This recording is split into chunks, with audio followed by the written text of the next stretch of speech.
welcome back to my channel. If you're new, my name is Serena. I do handbag and fashion videos. If you're interested in this kind of content, I would really welcome you to subscribe to my channel and join the family. So today I want to share about this beautiful, iconic, timeless Hermes Birkin. So mine is in the size 30. I got it last year, October, and now 4 months have passed, and to be honest, I only used it twice, and each time will be somewhere around an hour. So it's a very expensive bag with very poor cost per wear. And I'll share exactly why in today's video. My Birkin is in a size 30. Size 30 is the most popular fit everybody size. And actually proportionally, I think size 30 looks the best on my body frame because I'm not the most, skinny, petite type. But the issue is I usually just wear my crossbody mini handbags, and I don't like to swap my SLGs a lot. So what happens is I just put whatever I use in my mini handbags to my Birkin 30, and then my items are just swimming in the handbags, which is, feels just weird. Of course, if you bring a lot more stuff, then it might fit you better. But to me, this is just too big in terms of storage. And this is my only handheld handbag with no shoulder strap. I have a son of 5 years old, and I have now a baby. In the future will be a toddler. I'm pretty sure when I go out, I need to be hands-free. It'll be a lot more convenient if I can wear a crossbody handbag. And also for Birkin 30, in this particular color, I just feel like it's relatively formal and mature. When I look at it, it's very elegant, and maybe it's good to wear to work, but I wouldn't think ever wearing a Birkin bag to my workplace. I just don't want to be viewed as like flexing or it's just not necessary. So next reason I don't want to wear this handbag is for security reason. I live in the Bay Area here in California. It's actually a relatively safe place, I would say, but here and there I hear news about robbery even at a shopping center. Like Stanford Shopping Center has a couple of robbery at Louis Vuitton, at Gucci, and at another place is actually a pretty good modern decorated place called Main Street at Cupertino. I heard people were robbed because they're wearing a Rolex. If you're in San Francisco, it's even worse. Like cars constantly got broke in. It's just not very safe to me when I'm wearing a Birkin by myself. I'd rather feel better and safer than, flex with a Birkin and attracting a lot of attentions. Because I do remember when I wore my white Birkin one time to Valley Fair shopping center, and I have so many people just looking at my bag, and that makes me a little bit uncomfortable. I feel safer wear this to school, to museum, more of like point to point kind of places. So that's pretty much of why I don't wear this handbag. And next I'm gonna talk about like if you don't have a Birkin, don't get obsessed with getting a Birkin. First of all, this is just like a very expensive handbag, right? Just by itself, it's over 10,000 US dollars pre-tax.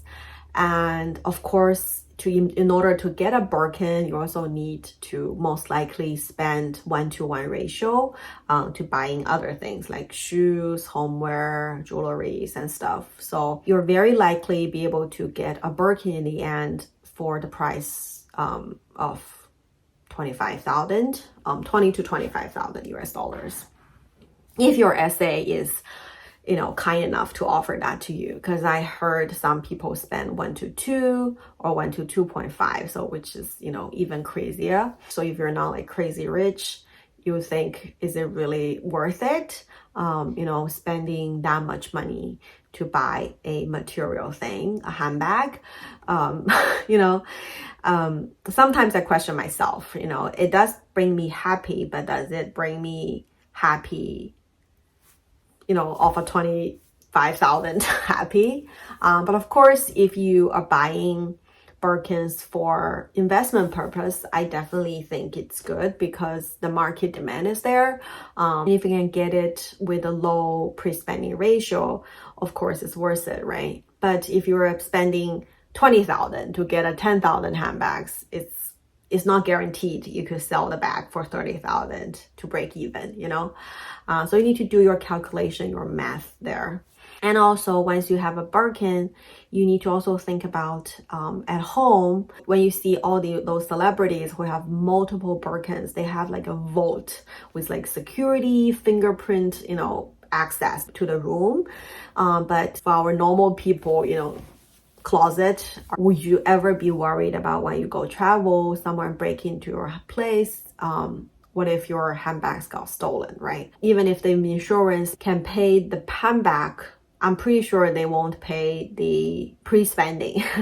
So either you take your Birkin all the time when you travel out, or you just need to be able to bear the risk of losing it. So there's this YouTuber, Tamara, right? Her apartment got broken and then she lost all her handbags, which is, you know, such a tragedy and disaster. So that's another reason having high value items at home, probably not the best, a wise idea. Unless you have very secured room, like those celebrities, I just feel like maybe limit the items numbers, like even if you lose everything, it won't be too bad. So last but not least, I want to talk about the mental desire of owning a Birkin. I feel like owning a Birkin it means something, right? It means, okay, I made it.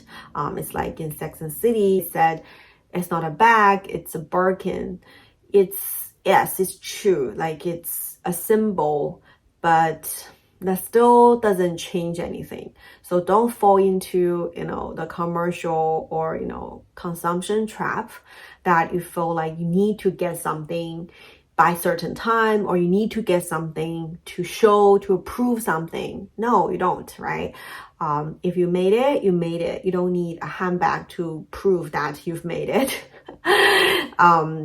And I just feel like buying a Birkin, owning a Birkin, literally doesn't change anything. You still have the same kind of friends. Your friends wouldn't treat you differently with or without a Birkin handbag. And if you want to get into some socialite circles, I don't think having a Birkin would get you in. Even if it gets you in, it still doesn't matter in terms of whether you can connect with the circle, right? It's more of your personality, about your really true value, you know, behind like what you do, you know, the value that you can bring to that circle, not just a handbag. It's really down to handbag lovers love handbag, and that's it. So I think that's all that I want to share. It's quite a chit chat video, so I hope you guys don't mind. And if you like this kind of video, please don't forget to give me your thumbs up. And thank you so much for watching. I will see you in the next one. Bye.